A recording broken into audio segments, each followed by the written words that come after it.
প্রত্যেকটা বান্দার সামনে পেশ করা হবে। হাদিসের মধ্যে আছে ক্বালা নবী সাল্লাল্লাহু আলাইহি ওয়াসাল্লাম ইযা মাতাল ইনসানু ইনকাতা আমালুহু ইল্লা মিন সালাতাতিন।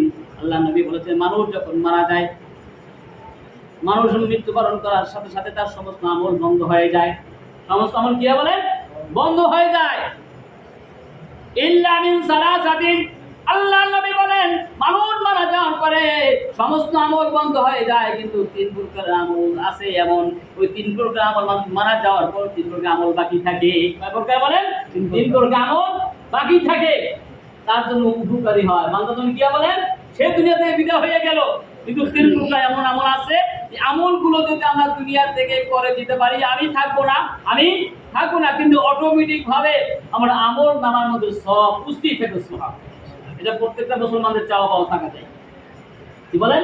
প্রত্যেকটা মুসলমানের এই চাওয়া পাওয়া থাকা চাই যে আমি থাকবো না, আমার আমল নামার মধ্যে অটোমেটিক সব পৌঁছে থাকে। যে মুসলমানের এইটা চাওয়া পাওয়া থাকবে, আখিরাতকে লক্ষ্যবস্তু বানাবে, দুনিয়া অটোমেটিক ভাবে এসে যাবে।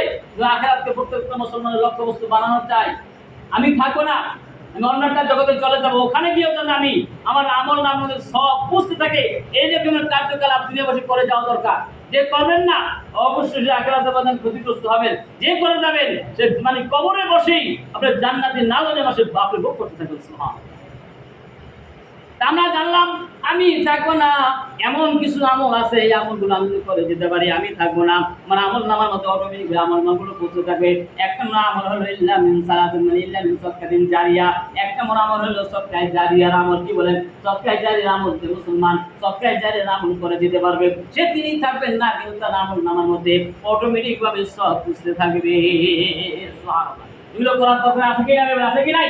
অবশ্যই থাকা দরকার সদকায়ে জারিয়ার আমল। সদকায়ে জারিয়া আমল কোনটা? সদকায়ে জারিয়া আমল হইল মসজিদ নির্মাণ করা, মাদ্রাসা নির্মাণ করা, নলকূপ করা বসানো, এবং রাস্তাঘাট নির্মাণ, এই জাতীয় একাধিক আমল আছে সদকায়ে জারিয়া। একটা টিউবওয়েল যদি কেউ বসায়, টিউবওয়েল থেকে যত মুসলমান কি করে পানি পান করবে, তার আমল না হলে সব কিছু থাকবে। একটা ফলের গাছ পাশে রোপণ করলো, নিজে খাওয়ার জন্য নয়, আল্লাহর একটা গাছ রোপণ করলেন, কাঁঠাল গাছ রোপণ করলেন, ওই কাঁঠালে যে মানুষ খাবে সে নিয়ে কিভাবে, একটা পশু খাবে সে নিয়ে কিভাবে, একটা পাখি কিভাবে খাবে, ওই পাখি খাওয়ার দ্বারা সে আমল না আল্লাহ তাআলা সব বুঝিয়ে দিবে। সুবহানাল্লাহ। এটা কি বলেন? সদকায়ে জারিয়া। মানুষ তো নিজে খাওয়ার নিয়ত করে না, আমার নিজে খাওয়ার নিয়ত করবে না। আপনি এইভাবে সদকায়ে জারিয়া আমল করে যান, দেখবেন আপনার আমল নামার যে আপনি আফসোস করবেন, কি করবেন আমল। আর তো আমি আশা করতাম আরো আমল নামার, কি বলেন, আমার আমল নামা আমার কি আরো ন্যায্য হইতো। তাই এক নম্বর আমল হইল মানুষ দুনিয়ার বুকে থাকবে না, কিন্তু তার আমল নাম হবে সব কিছু থাকবে। এক নম্বর আমল হলো সদকায়ে জারিয়ার আমল। প্রত্যেকটা মুসলমানের সদকায়ে জারিয়ার আমল থাকা চাই। যে মুসলমান সদকায়ে জারিয়ার আমল করে যাবে, দুনিয়ার অন্য আমল আমি করে যেতে পারি না, কিন্তু এই আমলগুলো আমি করে গিয়েছি, আমি থাকবো না, কিন্তু আমার আমল নামার মধ্যে অটোমেটিক ভাবে সব কিছু থাকবে। সুবহানাল্লাহ। পারবো না ইনশাআল্লাহ? ইনশাআল্লাহ। সদকায়ে জারিয়ার আমল আমি যেখানে পাই ওইখানে আমার অংশগ্রহণ করা দরকার। দুই নম্বর আমল হলো এমন এলেম অর্জন করা, যার দ্বারা মানে নিজেও আমি উপকৃত হবো। যেমন আমি নিজে কোরআন শিক্ষা গ্রহণ করলাম, আমি অপর একটা সন্তানকে আমি কোরআন শিক্ষা দিলাম, সে অন্য একটা সন্তানকে মানে কি হলো কোরআন শিক্ষা দিল, অন্য একটা নেক দাবিত করলো। এইভাবে মানে তার মাধ্যমে কিয়ামত পর্যন্ত যত নেক আমল চালু হবে, যে সর্বপ্রথম যার দ্বারা আমল নামার সূচনা হয়েছে, আল্লাহ পাক রব্বুল আলামিন তার আমল নামা দুই নেক পৌঁছে দিবে। সুবহানাল্লাহ। এইরকম এলেম অর্জন করা দরকার, যে এলেমের দ্বারা জাতি উপকৃত হবে, যে এলেমের দ্বারা উপকৃত হবে এবং কিয়ামত পর্যন্ত আমার আমল নামাদের সব পৌঁছে থাকবে। এই জন্য মানে যত প্রকার নেক ভালো কাজ আছে যেগুলো করা, অপর ভাইকে শিক্ষা দেওয়া, অপর মানে নেক আমলের প্রতি দাবিত করা। হাদিস শরীফে আছে ক্বালান নবী সাল্লাল্লাহু আলাইহি ওয়াসাল্লাম আদাল্লু আলাল খাইরি কাফাইলিহি। আল্লাহর নবী বলেন, কোন মুসলমান যদি কোন অপর একটা মুসলমানকে নেক কাজ করার পথ দেখায়, নেক কাজ করা কি দেখায় বলেন? পথ দেখায়, ওই মুসলমান নেক আমল করে দেখুন নাম সব অর্জন করবে। যে পথ দেখানো ওয়ালা ব্যক্তিকে, ব্যক্তির আমল নামার মধ্যে আল্লাহ পাক রব্বুল আলামিন ওই পরিমাণ নেক দিয়া দিবে। সুবহানাল্লাহ। তা বোঝা গেল আমি নেক আমল করলাম। ও মুসলমান নিজে আমলের উপর কি থাকে? সন্তুষ্ট থাকে না? নিজে আমলের উপর কি থাকে বলেন? সন্তুষ্ট থাকে, কিন্তু অন্য মুসলমানকে মানে নেক আমল করার জন্য উৎসাহিত করে না। উৎসাহিত করার যাতে কি ফায়দা অথচ সে নিজেও জানে না তো কি ফায়দা কি লাভ লাভ হলে আমি যদি কোনো মুসলমানকে কোনো ন্যাক কাজ ভালো কাজ দাবিত করি উৎসাহিত করি ওই মুসলমান যে পরিমাণে ন্যাক আমল করে যে কোনো সওয়াব অর্জন করতে পেরেছে আমি পথ দেখানোর দ্বারা আমি আমার বলার দ্বারা আল্লাহ পাক রব্বুল আলামিন ওই পরিমাণ ন্যাক আমল আমাদের দিয়ে দেন সুবহানাল্লাহ।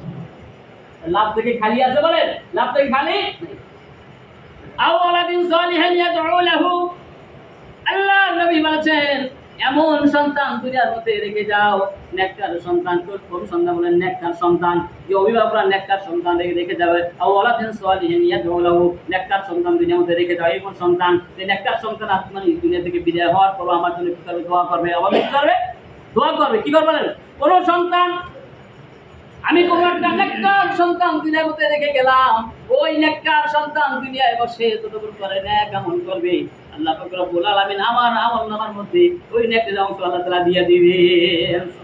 হাদিসের মধ্যে আছে কোন নেককার সন্তান যদি পিতার কথা স্মরণ করে মায়ের কথা স্মরণ করে চোখের এক ফোঁটা পানি বিসর্জন দিতে পারে আল্লাহ পাক রব্বুল আলামিন ওই পিতা মাতার কবর আযাবকে আল্লাহ তাআলা কিয়ামত পর্যন্ত মাফ করে দিবেন। সুবহানাল্লাহ।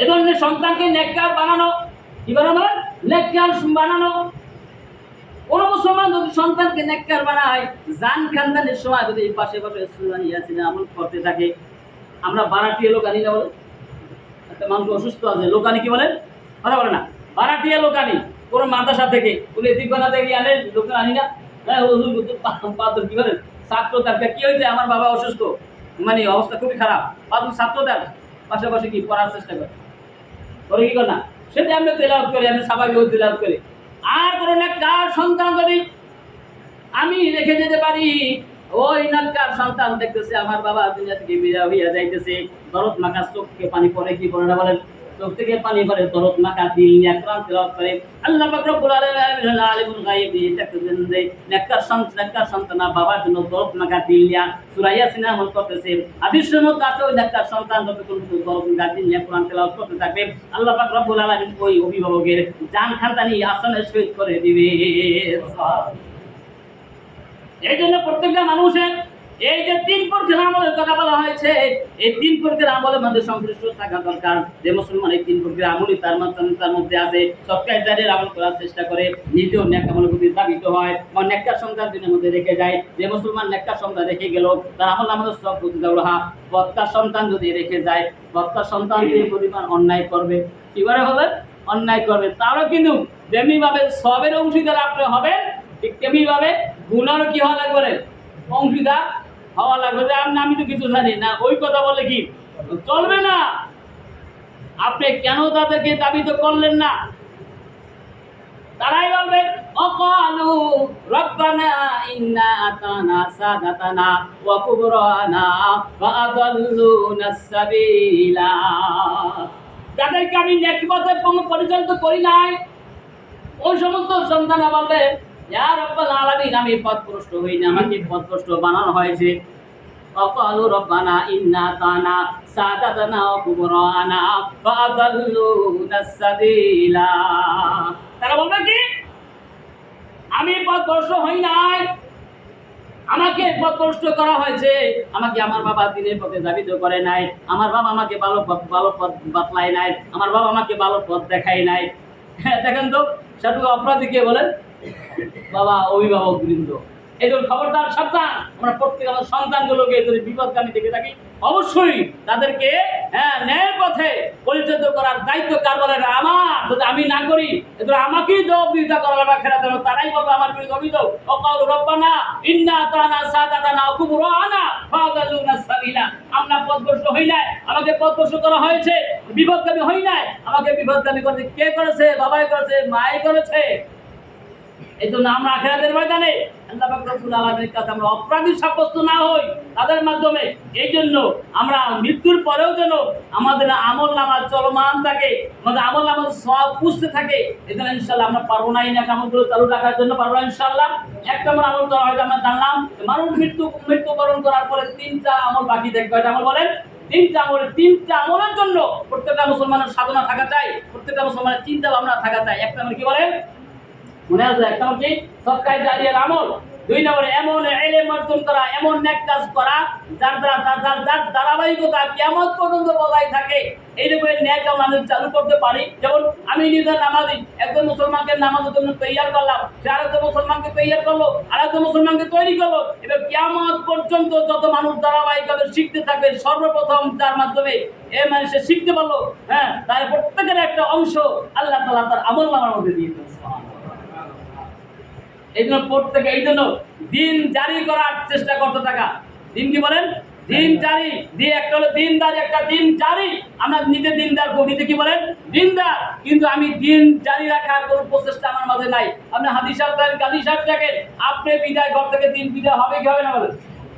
হবে না? হবে। নিজে দিনদার, কিন্তু ঘরের মধ্যে উত্তরাধিকার যারা আছে তাদেরকে এই কথা আমি পরিচালিত করি নাই। আমি গত পরশু দিন আমার এক ভাই এক হাদিস সাহেব আমার এক গাড়ি জামা কাপড় দিয়েছে, বলেন জামা কাপড়, কয়েকটা জুব্বা, কয়েকটা কি পায়জামা, রুমাল টুমাল। এখন আমি কি ব্যাপার, হুজুর আমার আব্বা দুনিয়া থেকে বিদায় হয়ে গিয়েছে, এইগুলোতে কে পরিধান করবে? ঘরের মধ্যে একজন সদস্য কি এই লাইনে আমরা নাই, কারে কি দেবেন? তা আমরা তার দিনদারি দাবি করি। ওই জায় নামাজ আছে, জায় নামাজ আর কাউকে দেওয়া হবে হবে না? নিজের আমার জুব্বা আমার জামা কাউকে দেওয়া হবে, টুপি কাউকে দেওয়া হবে, হ্যাঁ, পায়জামা দেওয়া হবে কি হবে না? তা আমি বিদায় হওয়ার সাথে আমার ঘর থেকে দিন কি হয়ে যাবে? বিলীন হয়ে বিদায় হয়ে যাবে। এই জন্য প্রত্যেকটা মুসলমান দিনকে জারি রাখা, ইসলামের তাহাজ্জুদ তামাতুন বজায় রাখার আমরা ইনশাআল্লাহ চেষ্টা করবো। ইনশাআল্লাহ যারা ভবিষ্যৎ প্রজন্ম যারা আছে আমাদের থেকে দিন শিক্ষা করবে, সন্তানদেরকে বাবার সাথে মসজিদমুখী করা, কি করা বলেন? পরবর্তী দেখা যাবে ওই সন্তান বলবে যে আমার বাবা তো আমাকে নিয়ে মসজিদে গিয়েছে, আমার সন্তানদেরকে কি মানে মসজিদে নিয়ে যাওয়াটা অভ্যাস করা, কি করা বলেন? অভ্যাস করা। যারা সে বুঝবে আমার বাবা তো আমাকে নামাজি বানানোর চেষ্টা করেছে, আমার উচিত আমার সন্তানদেরকে কি করা বলেন? মসজিদমুখী করা। সেটা করবে কি করে বলেন? অবশ্যই করবে। এই জন্য সন্তানদেরকে বহু মুসলমান দেখা যায় সন্তানদেরকে মানে ছোট ছোট বাচ্চাদের মসজিদ আসে, হ্যাঁ, তারা আবার বিরক্তি করতে না, একটা বিরক্তি বোধ করবেন না, খবরদার দমকও দেবেন না। যার দ্বারা সে মানে মসজিদ থেকে মানে উৎসাহিত হওয়ার পরিবর্তে অনুৎসাহিত হয়ে মসজিদ থেকে বিদায় হবে। এটা করে আরো মানুষ তাদেরকে মসজিদে আসার জন্য উৎসাহিত করা লাগবে। যার দ্বারা সে বুঝবে, সে শিক্ষা গ্রহণ করবে যে হ্যাঁ, মুসলমানদের মসজিদে আসা কি বলেন দরকার। বুঝবে কি বুঝবো না? ইনশাআল্লাহ প্রত্যেকে আখিরাতের জন্য সামনা তৈরি করার চেষ্টা করি। আল্লাহ তাআলা সকলকে আমল করার তৌফিক দান করুন। বাসকাতে আমাদের সামনে গিয়েছে, আমরা প্রত্যেকে ইনশাআল্লাহ, হ্যাঁ, বেশি থেকে বেশি আল্লাহর রাস্তায় দান খরচ করিবে।